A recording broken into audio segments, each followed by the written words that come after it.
வயிற்று வலி வந்துச்சு. பக்கத்து வீட்டில் இருக்கேன், ஒரு வார்த்தை கூட சொல்லாம நீ வாட்டுக்கு ஆஸ்பத்திரி வந்திருக்க. ஒரு வார்த்தை சொல்லியிருந்தா நானும் உதவிக்கு வந்திருப்பேன்ல.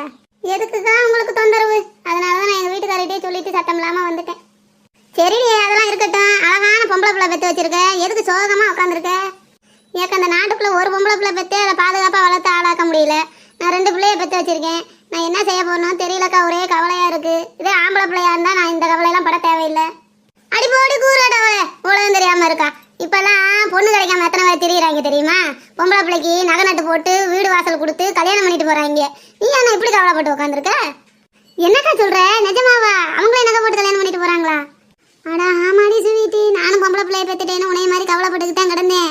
ஆனால் எங்கள் அத்தை மகளை மிலிட்ரிக்காரர் ஒருத்தர் வந்து நான் சும்மா கட்டிக்கிறேன், எதுவுமே போட வேணாம், நான் நாடு மேடெல்லாம் அலைஞ்சு பார்த்தேன், எனக்கு பொண்ணே கிடைக்கல, உங்கள் பொண்ணு எனக்கு ரொம்ப பிடிச்சிருக்கு, வீடு வாசல் பூரா எழுதி வச்சு நானே கல்யாணம் பண்ணிக்கிறேன்னு சொல்லிட்டாருடி. அப்போ இருந்து நான் என் பிள்ளைய அடிக்கிறதில்ல வையிறதில்ல, அப்படியே செல்லமாக வளர்த்துக்கிருக்கேன். அப்படியாக்கா? இது தெரியாம என் வீட்டுக்காரு நீ என் கூட வாழக்கூடாது, நீ உங்கள் ஆத்தா வீட்டுக்கு போன்னு சொல்லிட்டு போயிட்டாங்கக்கா. நான் இப்போ என்னக்கா செய்ய? அந்த ஆளுக்கு எப்படிக்கா புரிய வைக்க?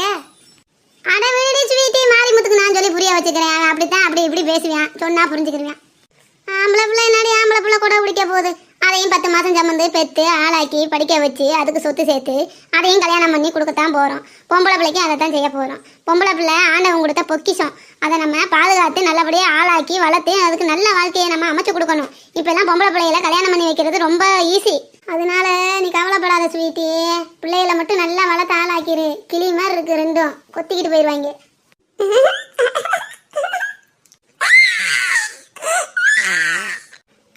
பாப்பா அழுதுமா, பாப்பா அழுது. என்னடி அங்கிட்டு இருக்கவ உன்னைய மாதிரி சிரிச்ச முகத்தோட இருக்கா, இவனாடி இப்படி அழுதுகிட்டு கத்தி கிடக்கா? அதாக்கா, அவ என்னைய மாதிரி இது அவங்க அப்பே மாதிரி அடங்காதவ, அதனால அழுகுறா. சரி சரி, பிள்ளைக்கு பசிக்கும் போல பாலை கொடு, நான் நாளைக்கு வேணா வரேன். உடம்ப பார்த்துக்க, பிள்ளைகளையும் பத்திரமா பார்த்துக்க, கவலைப்படாத. நான் மாரிமுத்துக்கிட்ட போய் என்னன்னு பேசுறேன். அப்புறம் என்ன மக்களே, எங்க சேனல் பிடிச்சிருந்தா லைக் பண்ணுங்க, ஷேர் பண்ணுங்க, சப்ஸ்கிரைப் பண்ணுங்க. தேங்க்யூ.